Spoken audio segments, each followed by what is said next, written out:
Depending on who you ask, he was either the Ibrahim Traore of Libya or a tyrant straight out of a James Bond villain catalogue. دقت ساعة العمل، دقت ساعة الزحف، دقت ساعة الانتصار، لا رجوع. To his loyalists, he was a visionary who dared to dream big for Africa. To his enemies, particularly in the West, he was the poster child for dictatorial excess, a man who dragged Libya through economic chaos and ultimately a figure who had to be removed to save his nation.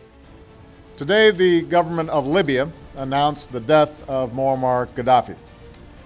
This marks the end of a long and painful chapter for the people of Libya.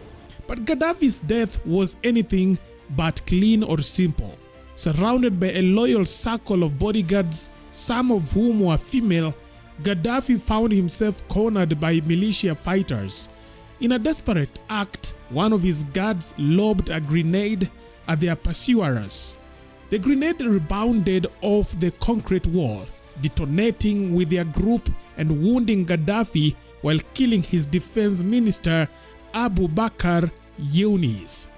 All the people is free now. All the people, Tripoli, Sintan, Zavia, all the people. Allahumma lakal hamd, Busham Shufa Tamla. What followed was a brutal spectacle. Gaddafi, wounded and disoriented, was captured and humiliated by his enemies. He was even SA'd with a bayonet in an unmentionable place, kicked, beaten, and eventually loaded into an ambulance. By the time he reached Misrata, his lifeless body had become the final symbol of his dramatic downfall. Before we get to his final moments, let's take a step back to appreciate the man's flair. Gaddafi was a paradox wrapped in colorful robes. He ruled Libya with an iron fist for 42 years, crushing dissent with precision. Yet, he also dazzled the world with his eccentricities. Colonel Gaddafi, the President of the United States, the leaders of Britain and other leaders are calling on you to step down, to leave Libya, to leave your position of power. Will you do that?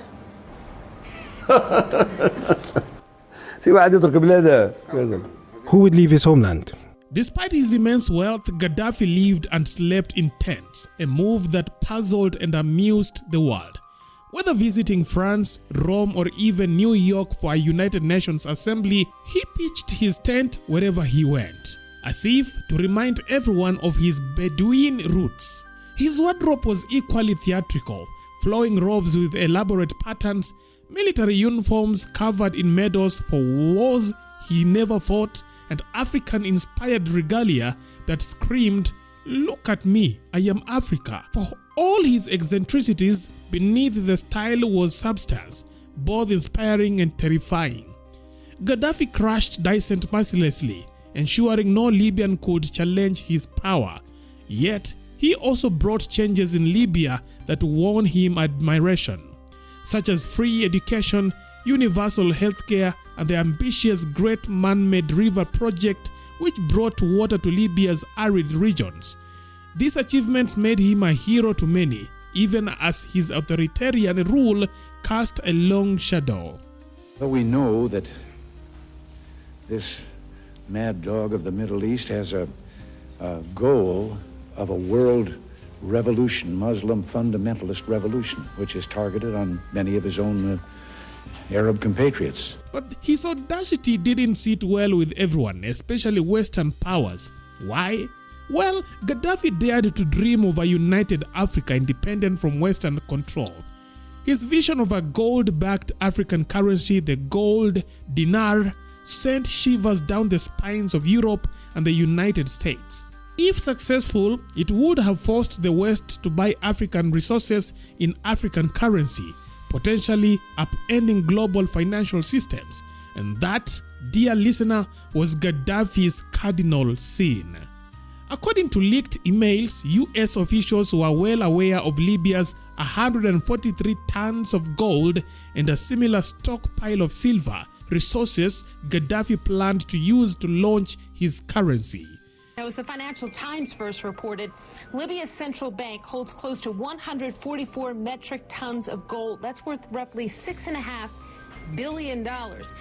This audacious move echoed Saddam Hussein's decision to sell Iraqi oil in euros instead of dollars, a decision that many believe contributed to his downfall. For the West, Gaddafi's gold dinar was a step too far. If the Libya's leader couldn't be persuaded to abandon his vision, he would have to be eliminated. The official narrative surrounding Gaddafi's death focused on his human rights violations and his dictatorial rule. Yet, many argue that these were convenient excuses, masking a deeper motive: the desire to silence a leader whose ambitions threatened global power dynamics. NATO's intervention in Libya, ostensibly to protect civilians during the 2011 uprising, paved the way for Gaddafi's capture and death. On the other side, Nicolas Sarkozy, the former French president with an appetite for oil, influence, and a dash of political rebranding. Upon catching wind of Libya's glittering treasure trove of gold and silver, Sarkozy couldn't resist pulling out his proverbial map and marking it "mine." His goals were simple: to secure a slice of Libya's oil cake, flex French influence in North Africa, polish up France's fading military glory, and of course, dismantle Muammar Gaddafi's audacious plan to liberate Francophone Africa from the ever-tight grip of Parisian purse strings. While Sarkozy played a geopolitical chess, Gaddafi's enemies didn't just stop at strategy. They turned over every stone, even rummaging through Gaddafi's closet for skeletons. Spoiler alert, they found plenty. But it wasn't just international enemies that paved the path to Gaddafi's downfall. It was also his nearest and dearest. Yes, the Gaddafi clan, a dynasty as infamous as a Shakespearean tragedy and just as dysfunctional. Gaddafi's children weren't just offspring, they were co-stars in the drama that was his 42-year reign.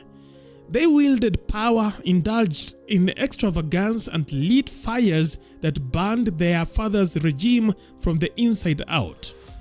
While Libyan citizens struggled with poverty, the Gaddafi kids flaunted wealth like it was going out of style. Yachts, designer clothes, private jets, you name it, they had it. Unsurprisingly, this gulf between their lives and the average Libyan's daily grind didn't exactly win them any funds. Saif al-Islam was supposed to be the golden boy, educated in London. He tried to sell himself as the modern face of Libya, a reformer ready to steer the nation into a progressive future. Unfortunately, Saif's halo began to slip when corruption accusations surfaced. His role in brutally quashing dissent during the 2011 uprising shredded what little credibility he had left. The prodigal son narrative turned sour, and Saif became yet another example of the regime's hypocrisy. If Saif was the wannabe intellectual, Hannibal was the family's loose cannon. His name alone should have been a red flag, but Hannibal leaned into the chaos. Known for violent altercations and scandalous escapades across Europe, he was the living embodiment of a diplomatic nightmare. Wherever he went, trouble followed, and Libya's international reputation took a nosedive thanks to his antics. Mutassim, another of Gaddafi's sons, played the loyal lieutenant. As Libya's national security advisor, he had influence and ambition in equal measure. However, his heavy-handed approach and insatiable thirst for power only deepened the public's view of the Gaddafi regime as corrupt and self-serving. For many Libyans, Mutassim represented the oppressive machinery of the state in its purest form. While the Gaddafi's kids were busy being tabloid fodder, their father's policies ruffled more than a few feathers in the corridors of power. To the day's other news now. The Libyan dictator Colonel Muammar Gaddafi is defiantly refusing to step down. His defiance of Western influence and his dream of a united Africa unshackled from foreign control made him a marked man. Internationally, campaigns to discredit Gaddafi gained steam, portraying him as a tyrant whose regime thrived on human rights abuses. For 4 decades, the Gaddafi regime ruled the Libyan people with an iron fist. Basic human rights were denied, innocent civilians were detained, beaten, and killed, and Libya's wealth was squandered. But as the world zeroed in on Libya's leader, whispers about his private life grew louder. Amazon Guard entered into the picture, a group of elite women sworn to protect Gaddafi. Now, to the outside world, they were a symbol of gender equality and empowerment. But behind closed doors, the reality was far darker. The hotel where stories of abuse and exploitation began to emerge, revealing that these women were chosen not for their military skills, but for their youth and beauty. For many, what began as a dream of serving their country turned into a nightmare of humiliation and coercion. Reports of Gaddafi's inappropriate behavior with these women had been swelling since the 1970s, and they only grew more damning with time. Behind his carefully curated image as a leader loved by his people, allegations of human rights violations and personal misconduct painted a starkly different picture. Deeply, but how they are struck. They thought they're already killed. It's very difficult to estimate how many women have been abused so far. Libyan society is ultra-conservative. Rape is a totally taboo subject. Over the years, Gaddafi carved out a world where his whims reigned supreme. Resistance was futile, opposing him was a death wish, and everyone around him knew it. Women in his orbit were no exception. Gaddafi wielded his authority to treat women as objects of pleasure, reducing them to pawns in his twisted game of power. His so-called Amazons were more than bodyguards. For some, they became prisoners, forced into roles far removed from protecting the dictator.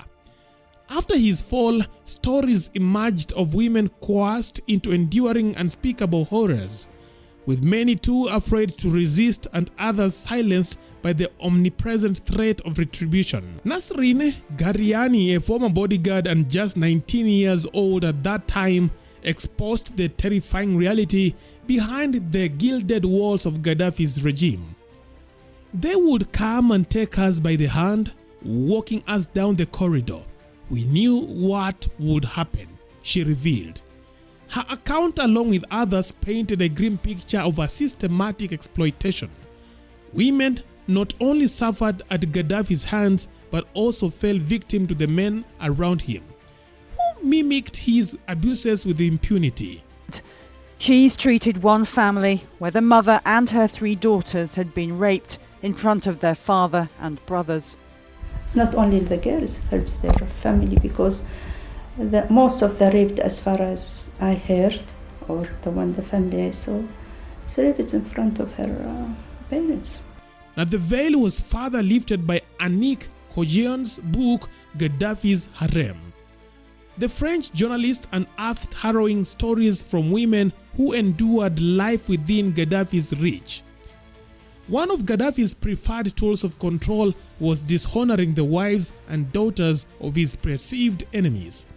Ministers and influential families dreaded his sermons, knowing full well what it meant when he requested the company of their female relatives.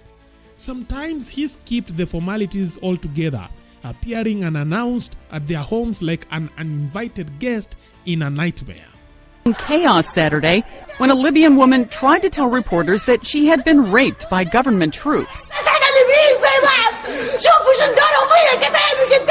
The woman had scratches on her face and claimed that government troops had detained her at a checkpoint Wednesday, then tied her up, abused her, and led her away to be gang raped.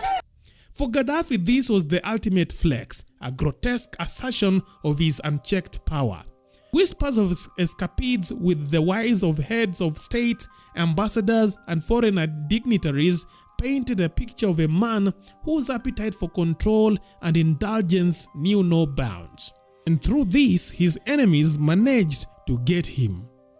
Beyond the scandalous personal exploits, Gaddafi's ambition to reshape Africa's economic landscape made him a marked man. His grand plan, the golden dinar, a pan-African currency designed to free African nations from the shackles of the US dollar. All revenues would flow into state-controlled funds rather than Western banks, a revolutionary concept that sent shivers down the spines of global power brokers.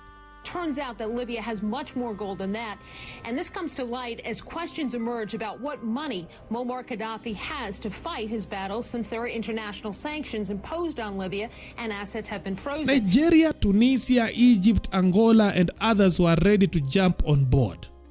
The dinar promised liberation from economic neo-colonialism, a chance to reclaim African sovereignty. But such audacity doesn't go unanswered in a world where the dollar reigns supreme.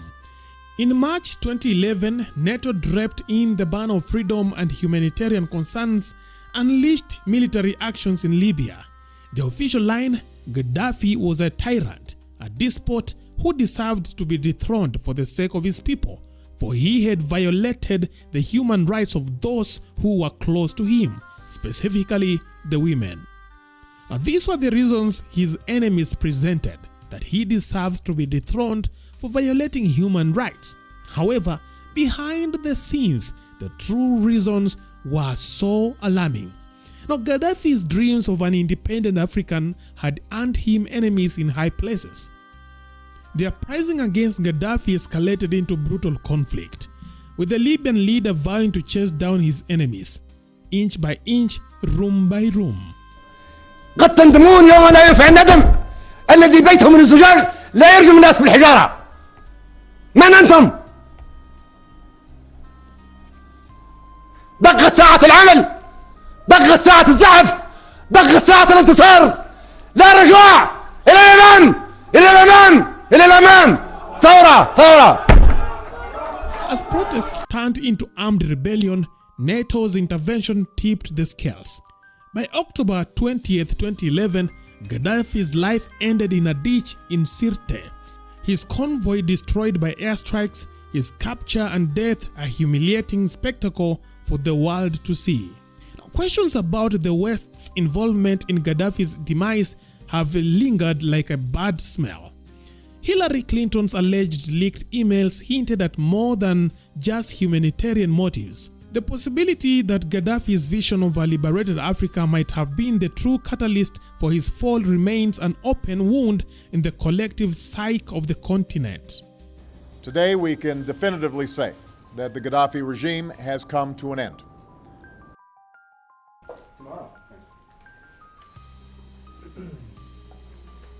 Wow. Huh. Unconfirmed. Unconfirmed. Yeah. Unconfirmed.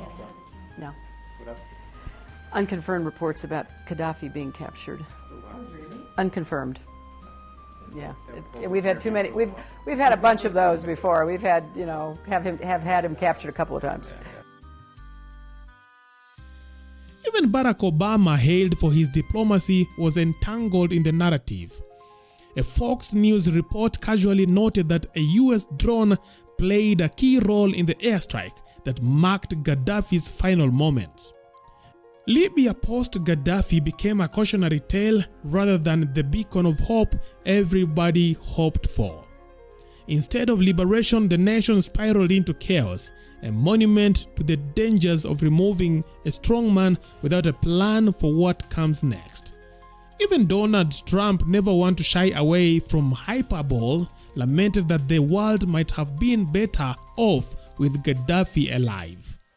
But you also recently said that the Middle East would be better off with Gaddafi, Saddam Hussein, and Assad in power. How does... I didn't say Assad, but we certainly have not gained anything with Gaddafi. And you look at what happened. I mean, look at Libya, look at Iraq. Iraq used to be no terrorist. He would kill the terrorists immediately. It was like, now it's the Harvard of terrorism. Iraq. If you look at Iraq from years ago, I'm not saying he was a nice guy, he was a horrible guy, but it was a lot better than it is right now. Right now, Iraq is a training ground for terrorists. Right now, Libya, nobody even knows Libya. Frankly, there is no Iraq and there is no Libya. It's all broken up. They have no control. Nobody knows what's going on. So the world would be better off with Saddam Hussein 100%. and Gaddafi in power? 100%. Now, as far as Assad is concerned, what about the human rights abuses? Let's talk about, well, you don't think they're happening now? They're worse now than they ever were. People are getting their heads chopped off. They're being drowned. Right now, they're far worse than they were ever under Saddam Hussein or Gaddafi. Africa grapples with its future. Whispers of Gaddafi's ideological heirs have emerged.